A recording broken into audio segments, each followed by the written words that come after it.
Sea Guardians que les Américains vont vendre aux Marocains, accompagnés de missiles Hellfire qui sont souvent des missiles anti-chars et de systèmes Paveway qui sont des bombes guidées au laser. Tout ça marque donc une grande précision et donc c'est pas un armement de grande envergure, c'est pas quelque chose qui va changer quelque part la balance au Proche-Orient. D'ailleurs le Maroc est trop éloigné et ces drones, bien qu'ils aient une portée, une survie disons, de vol de 40 heures, une autonomie pardon, de 40 heures de vol, ne vont pas changer la donne au Proche-Orient comme le feront les F-35 aux mains des Émirats. Alors là, ce qu'il y a, c'est effectivement un traitement régional, local du problème. Le Polisario en premier, avec le Sahara occidental.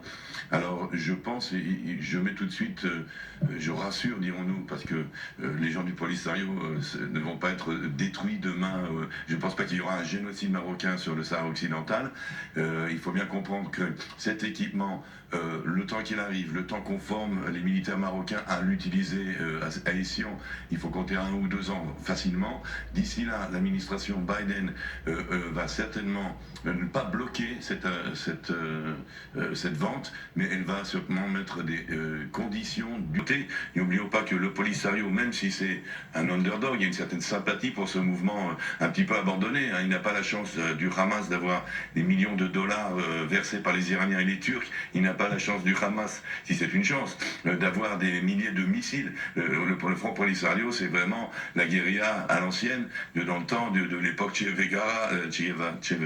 Guevara, Cuba. Donc il y a une certaine sympathie. Mais d'un autre côté, de temps en temps, frustré justement cet abandon médiatique et diplomatique, le Polisario entreprend des actions terroristes, s'attaque à des civils, à des convois civils. Il y a même un mur de sécurité qui a été bâti dans le Sahara occidental qui ressemble un petit peu au mur de sécurité que nous connaissons ici. Et donc, le Front Polisario, le Sahara occidental, c'est autour, c'est l'intervention algérienne, l'intervention mauritanienne. D'ailleurs, la France, par le passé, a aidé la Mauritanie contre le Front Polisario.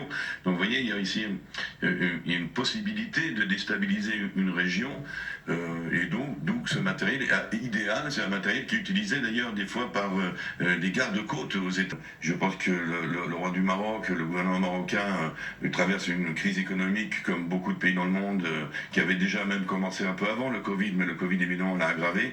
Et la façon dont elle explique les choses, c'est exactement ça. Je pense que les soucis premiers aujourd'hui du Maroc, c'est l'économie, c'est le bien-être des citoyens.